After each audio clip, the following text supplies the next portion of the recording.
दोस्तों जनरली ज़्यादातर लोग ये कहते हैं कि उनके हाथ बहुत खर्चीले हैं और उनके पास जैसे ही पैसा आता है तो वो पैसा टिकता नहीं है, वो पैसा कहीं ना कहीं खर्च हो ही जाता है। तो ऐसे में अगर आप भी इस प्रॉब्लम से जूझ रहे हैं और आप भी ये समझते हैं कि आपके हाथ बहुत खर्चीले हैं और जैसे ही आपके बैंक अकाउंट में या फिर जैसे ही आपकी जेब में, आपके पर्स में पैसे आ जाते हैं, चाहे वो इनकम के माध्यम से हो या किसी दूसरे का पैसा आपने लिया हुआ हो, तो वो पैसे आप खर्च कर डालते हैं, तो आपको यहाँ पे इस वीडियो में मैं आपसे यही बताने वाला हूँ कि कैसे आप इसे स्टॉप कर सकते हैं, कैसे आप अपने पास पैसे टिका सकते हैं, कैसे आप अपने खर्चों पे कंट्रोल करके अपने लिए अलग सेविंग कर सकते हैं और सेविंग को इन्वेस्टमेंट में बदल के आप अपने लिए वेल्थ जनरेट कर सकते हैं। तो दोस्तों बात करें अगर पैसों की बचत की, तो यहाँ पे जो पैसों की बचत का जो बेस्ट फॉर्मूला है वो यही है कि आपको income minus saving equal to expenses, ये जो फॉर्मूला है वो तो यूज करना ही करना है एनी हाउ। यानी कि आपके पास जो भी पैसा आता है, जो भी इनकम आती है, उस पैसे में से पहले से ही आपको तय करके रखना है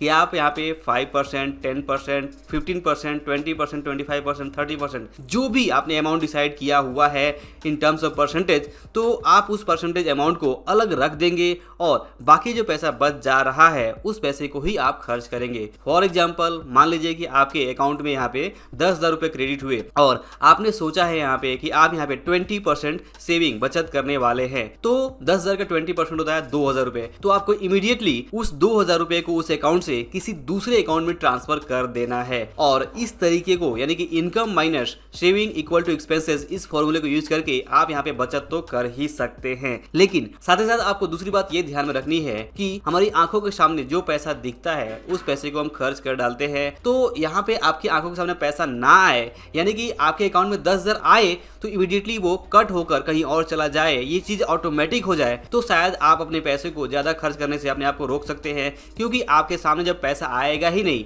आपकी जेब में, आपकी पर्स में पैसा आएगा ही नहीं, या फिर आपके बैंक अकाउंट में आया और तुरंत कट गया, तो इस कारण से भी आप यहाँ पे उस पैसे को खर्च नहीं कर पाएंगे और वो पैसा वहां से कट कर कहीं दूसरी जगह इन्वेस्ट हो जाएगा। तो ऐसा करने के लिए सिंपल आपको कुछ स्ट्रेटजी यूज करनी होंगे और वो स्ट्रेटजी ये है कि आपको कोई ऐसा इन्वेस्टमेंट प्रोडक्ट यहाँ पे रखना होगा या फिर अपने अकाउंट में एक स्टैंडर्ड इंस्ट्रक्शन सेट करना होगा कि जैसे ही आपके अकाउंट में कुछ पैसे आ रहे हैं तो उस पैसे का एक फिक्स परसेंटेज अमाउंट कहीं दूसरे अकाउंट में ट्रांसफर हो जाए जो कि हो आपका इन्वेस्टमेंट अकाउंट। फॉर एग्जांपल बहुत सारे लोग म्यूचुअल फंड की एसआईपी शुरू करके रखते हैं, पीपीएफ रहता है या फिर अलग अलग आरडी या फिर दूसरे इन्वेस्टमेंट के ऑप्शन रहते हैं, जिसमें आप अगर अपना अकाउंट खोलते हैं तो वो जो इन्वेस्टमेंट का पैसा है वो आपके मेन अकाउंट से यहाँ पे डिडक्ट हो जाता है। तो फॉर एग्जांपल मान लीजिए आपके अकाउंट में 10,000 रुपए आए और आपने पहले से ही सेट करके रखा है कि उसमें से 1,000 रुपए म्यूचुअल फंड में, 500 रुपए यहाँ पे पीपीएफ में और 500 रुपए यहाँ पे आरडी में कट हो जाए। तो जैसे ही आपके अकाउंट में पैसा आया और वो कट हो गया तो यानी कि 2,000 रुपए निकल गए और बचे यहाँ पे 8,000 रुपए, तो आपको मजबूरी में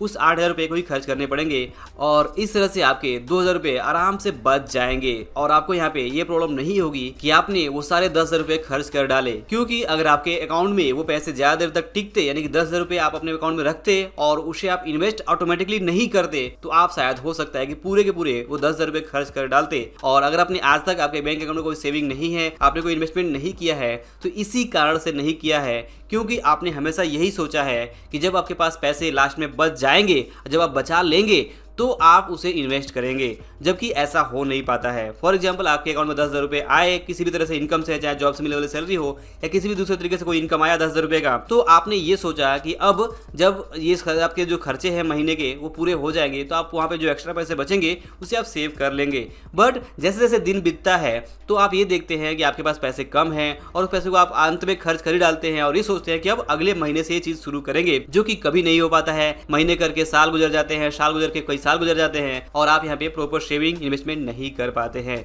तो यहाँ पे जो की लेसन है वो ये है कि अगर आप अपने खर्चों पे कंट्रोल चाहते हैं, अगर आप चाहते हैं कि आप यहाँ पे रेगुलर सेविंग इन्वेस्टमेंट कर सके, तो इसके लिए आपको रेगुलर सेविंग इन्वेस्टमेंट को आपको ऑटोमेटिक करना होगा। और ऑटोमेटिक करने के लिए बहुत ज़रूरी है कि जो भी आपका मेन अकाउंट हो, उस मेन अकाउंट में जो भी इनकम आता हो, उस इनकम में से आपको कुछ इंस्ट्रक्शन सेट करने होंगे कि इतना पैसा म्यूचुअल फंड में जमा हो जाए या फिर इतना पैसा आरडी में जमा हो जाए या फिर दूसरे इन्वेस्टमेंट में जमा हो जाए। तो जब आप इस तरह के इंस्ट्रक्शन सेट करके रखेंगे अपने मेन अकाउंट में, तो जैसे इनकम आएगा वो पैसा जो आपने इन्वेस्टमेंट के लिए सेट करके रखा है वो कट हो जाएगा और जो पैसा बचेगा उस पैसे को ही आपको खर्च करना है। अदरवाइज ये जो प्रॉब्लम है कि आपको हाथ में पैसे आते हैं तो आप खर्च कर डालते हैं, आपके हाथ बहुत खर्चीले हैं, ये जो प्रॉब्लम है वो चलती रहेगी। इसका जो सोल्यूशन है वो आपको खुद ही निकालना होगा। अगर आपके पास कोई बेटर सोल्यूशन है तो आप उसे अप्लाई करें, अदरवाइज आप इस चीज को ट्राई कर सकते हैं। और जो भी आपका बैंक बैलेंस हो, जो भी आपका मेन अकाउंट हो, वहां पे इस तरह के इंस्ट्रक्शन सेट करके अपने खर्चों पे कंट्रोल कर सकते हैं, रेगुलर सेविंग कर सकते हैं और इन्वेस्टमेंट करके अपना एक पोर्टफोलियो बिल्ड कर सकते हैं,